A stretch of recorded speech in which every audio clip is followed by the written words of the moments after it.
साद अली शाह साहब, सर आप फरमा दीजिए, इख्तियार है किसका इस वक्त जो है वो सदर मुमलिकत का इख्तियार है। ख़त वो लिखते हैं इलेक्शन कमीशन को और उसमें भी जो है ना पहले उन्होंने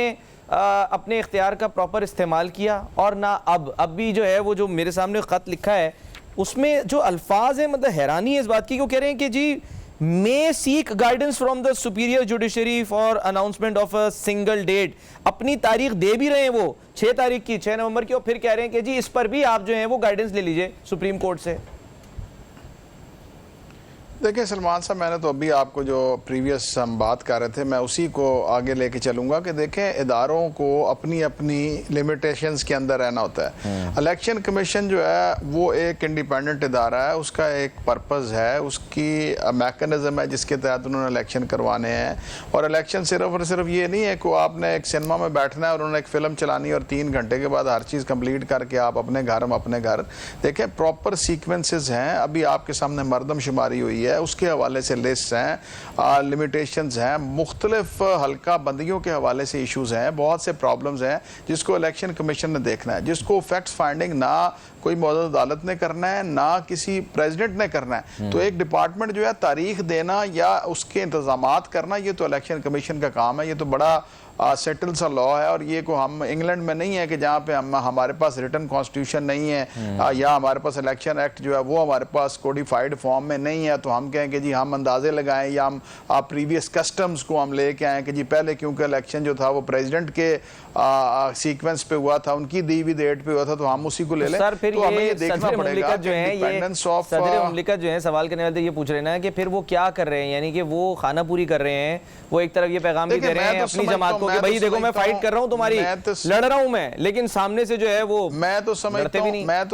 हूं सलमान साहब, मैं तो ये समझता हूं कि सदर बनने के बाद वो किसी पार्टी का हिस्सा नहीं होते, वो सदर मुमलिकत होते हैं और मुफाद आमा को सामने रख के वो अपनी पार्टी के सीक्वेंसेस को नहीं देखते, वो अवाम के मामलात को देखते हैं। और प्रेसिडेंट का इस वक्त जिस तरीके से वो एक्ट कर रहे हैं, वो प्रेसिडेंट की सीट की मैं समझता हूं कि नफी कर रहे हैं और वो as a president of Pakistan कोई एक्ट नहीं कर रहे, वो प्रेसिडेंट अपने पीटीआई के हवाले से या अपनी जमात के हवाले से वो एक्ट कर रहे हैं और इसीलिए वो एक क्वेश्चन मार्क बना हुआ है। और प्रोग्राम का वक्त खत्म हो गया, लेकिन जाते आते मैं कहा कि good to see you all guys sir ji. फैसला जो है जाहिर सी बात है फराज साहब, सर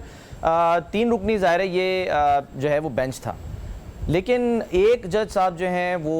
जो है इख्तलाफी नोट देते हैं। माजी में भी हमने देखा इस तरह के बहुत सारे फैसले आए, कुछ 4-3 का फैसला आया, 3-2 का फैसला आया, फैसला मानने को तैयार नहीं है। तो सर फिर जो इख्तलाफी नोट है उसका फ़ायदा क्या, उसका फ़र्क क्या पड़ता है सर फिर, अगर उसको जो है वो अहमियत नहीं दी जानी तो?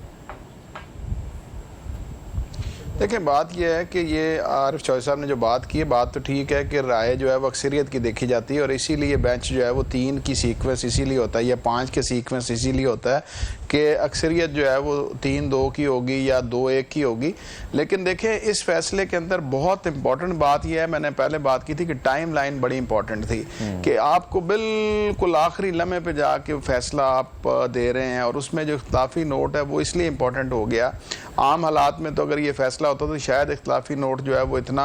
अहमियत का हामिल ना होता कि जो इस सिनेरियो पे इस टाइम लाइन पे ये इख्तलाफी नोट जो है कि उसके अंदर खुद मौजूद जज साहब जो है अपना इख्तलाफी नोट भी प्रॉपर वो लिख रहे हैं कि मैं ब्रीफली स्टेट ही नहीं कर सका क्योंकि मुझे प्रॉपर टाइम नहीं मिला और मैं इन फ्यूचर में अपना इख्तलाफी नोट के वो क्यों एग्री नहीं किया उन्होंने अपने 2 मौजूद जज साहबान के साथ, वो अपना ब्रीफ नोट देना चाहते हैं अभी कि वो फ्यूचर में देंगे। तो ये सारी की सारी चीज़ें जो है ये एक बहुत बड़ा क्वेश्चन मार्क बना देती हैं। और जो अभी आपने बात की जिस पर आरिफ चौधरी साहब कमेंट कर रहे थे, देखें क्रिटिसाइज कोई आपको कब कर सकता है कि जब आपके पार्ट पे कोई फेलियर होगा, जब आप अपने 4 कॉर्नर्स ऑफ लॉ से बाहर निकलेंगे और ये कहा जाएगा कि आपने अपने मिस यूज ऑफ पावर किया है, मिस यूज ऑफ सीट किया है। और एक जज की सीट जो है, एक मुंसफ की सीट जो है, उससे तो हम कभी भी ये एक्सपेक्ट ही नहीं कर सकते कि वो मिस यूज करेगा किसी अपनी जाती सर। लेकिन जब एक जज पर अगर उंगलियां उठेंगी, इल्ज़ाम लगेगा, जाहिर है उन लोगों की तरफ से जो मुतासरीन जो हैं वो होते हैं या हो सकते हैं,